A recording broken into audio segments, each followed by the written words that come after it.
Hello दोस्तों, मैं हूं संजय कुमार और मेरे चैनल में आप लोगों का स्वागत है। आज हम विज्ञान पहली प्रतियोगिता परीक्षा के बारे में बात करने वाले हैं जो जिला स्तरीय 10 दिसंबर को हुआ। उनके प्रश्नों को हमारे जो उत्तर बनाए गए हैं उनसे मिलान करने वाले हैं। तो सभी विद्यार्थी या अपने प्रश्न पत्रों से उनके उत्तरों का मिलान कर ले और कमेंट में बताएं कि आपका कितना मार्क्स आ रहा है।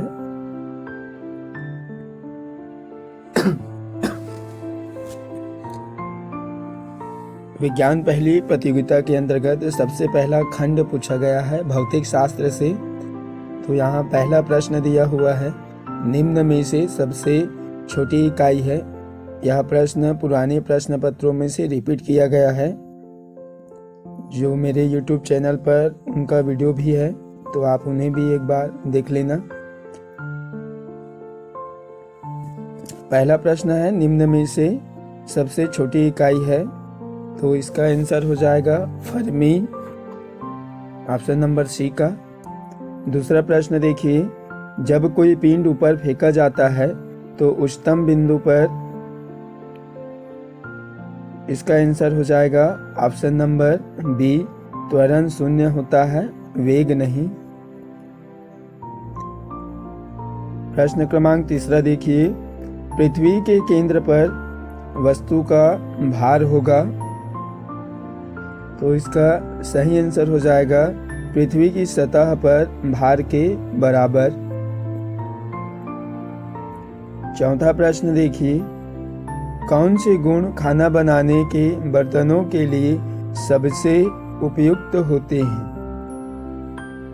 इनमें से आपका सही आंसर हो जाएगा निम्न विशिष्ट ऊष्मा व उच्च चालकता, ऑप्शन नंबर डी। अगला प्रश्न देखिए, एक विद्युत बल्ब को 60 डिग्री पर झुके दो समतल दर्पण के बीच रखा गया है। इस बल्ब के कितने प्रतिबिंब दिखेंगे? तो इनका सही आंसर हो जाएगा 5। अगला प्रश्न देखिए, यदि एक तांबे के तार को खींचकर उसकी लंबाई 0.1% बढ़ा दी जाती है तो इसके प्रतिरोध में प्रतिशत वृद्धि होगी। तो इनका सही आंसर हो जाएगा ऑप्शन नंबर डी, 0.1% वृद्धि होगा। सातवां प्रश्न देखिए, चुंबकीय फ्लक्स का मात्रक है। तो इनका सही आंसर हो जाएगा वेबर। आठवां प्रश्न देखिए, वायु में एक पिंड का भार 10 न्यूटन है। जब इसे पानी में पूर्णतः डुबाया जाता है तब इसका भार 8 न्यूटन रह जाता है।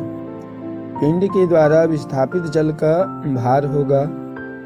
तो इसका सही आंसर हो जाएगा 2 न्यूटन। अगला प्रश्न देखिए, एक विद्यार्थी 5 सेंटीमीटर ऊंचे फ्लास्क का प्रतिबिंब एक अवतल दर्पण की मदद से बनाता है। वह उसे 45 सेंटीमीटर ऊंचा दिखाता है, तो प्रतिबिंब का आवर्धन बताएं। तो इसका सही आंसर हो जाएगा ऑप्शन नंबर सी, -1/3 गुना। अवतल दर्पण पूछा है, इसी कारण माइनस में लेंगे। और आवर्धन क्षमता का सूत्र m बराबर h मिनट बटा h होता है। तो h मिनट का मान आपका 15 है और h का मान होगा 45। अगर दोनों का हम आंसर निकालें तो -1/3 होगा। 10वां प्रश्न देखिए, यूरेनियम 235 का निम्न में से किसके द्वारा विखंडन होगा? इसका सही आंसर हो जाएगा ये सभी के द्वारा, ऑप्शन नंबर। 11वां नंबर का प्रश्न देखिए, किसी धात्विक तार का विशिष्ट प्रतिरोध निर्भर करता है। इसका सही आंसर हो जाएगा ये सभी पर ऑप्शन नंबर डी। अगला प्रश्न देखिए, एक व्यक्ति 2 मीटर की दूरी से आगे रखी वस्तु नहीं देख पाता है। इस दोष को दूर करने हेतु उसे किस क्षमता के लेंस की जरूरत होगी? इसका सही आंसर हो जाएगा option number D +0.5D dioptre. 13 number का प्रश्न देखिए, वृत्ताकार धारावाही चालक के केंद्र से गुजरने वाली चुंबकीय क्षेत्र रेखाओं की प्रकृति होती है। इसका सही आंसर हो जाएगा वृत्ताकार, ऑप्शन नंबर बी। 14 नंबर का प्रश्न देखिए, दो वस्तुएं जिनके द्रव्यमान क्रमशः 5:6 और उनके वेग 1:2 में हैं, तो उनके संवेगों का अनुपात होगा ऑप्शन नंबर डी। इनका सही आंसर होगा 5:12। 15 प्रश्न देखिए, एक वस्तु का द्रव्यमान 2 kg है। वह 4 मीटर प्रति सेकंड के वेग से घर्षण रहित टेबल पर गति कर रही है। उसको उसी नियत वेग से गतिशील बनाए रखने हेतु आवश्यक बल है। इसका सही आंसर हो जाएगा ऑप्शन नंबर बी 8 न्यूटन। अगला प्रश्न देखिए 16 नंबर का,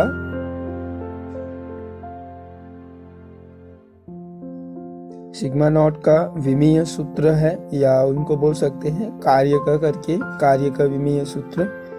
तो उसका सही आंसर हो जाता है ऑप्शन नंबर सी।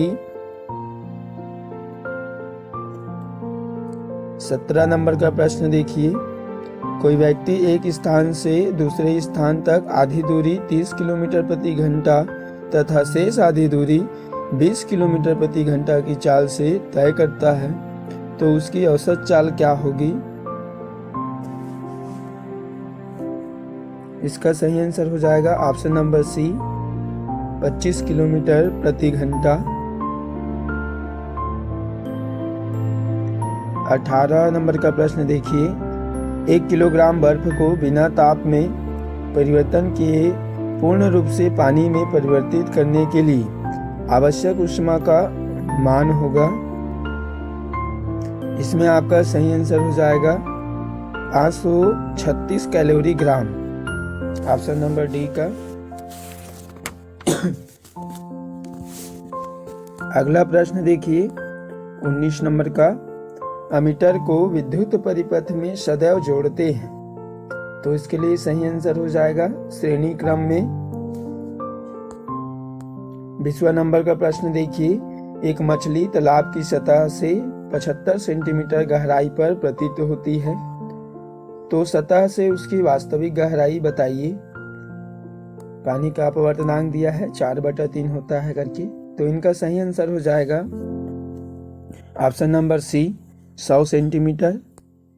21वां प्रश्न देखिए, वार्नियर कैलिपर्स के लिए धनात्मक शून्यांक त्रुटि में वार्नियर स्केल का शून्य मुख्य स्केल के शून्य की कौन सी तरह होगा या कैसे स्थिति में होगा, ये पूछा जा रहा है। तो इसका सही आंसर हो जाएगा ऑप्शन नंबर सी, मुख्य स्केल के शून्य पर ही स्थित होता है। अगला प्रश्न देखिए, प्रश्न नंबर 22, एक परमाणु का व्यास 10-8 स्क्वायर मीटर है, इसको एंगस्ट्रॉम में व्यक्त करेंगे, तो इनका सही आंसर हो जाएगा 1 एंगस्ट्रॉम। 23 नंबर का प्रश्न देखिए, कोई विद्युत केटली 220 वोल्ट पर प्रचालित किए जाने पर 1 किलोवाट विद्युत शक्ति उपयोग करती है। इसके लिए फ्यूज तार का न्यूनतम अनुमानतांक क्या होना चाहिए? तो इसका सही आंसर हो जाएगा 5 एम्पियर। 24 नंबर का प्रश्न देखिए, ध्वनि की चाल किस माध्यम में सबसे अधिक होती है? तो इनका आंसर हो जाएगा ऑप्शन नंबर बी, ठोस में। 25 नंबर का प्रश्न देखिए, सूर्य के केंद्र पर ताप लगभग होता है,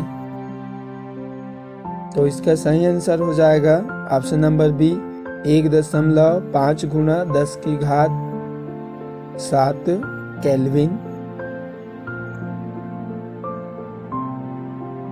तो यह वीडियो पूरा देखने के लिए, और आप कमेंट में बताइए कि भौतिक शास्त्र से 25 प्रश्नों में आपका कितना नंबर आया है।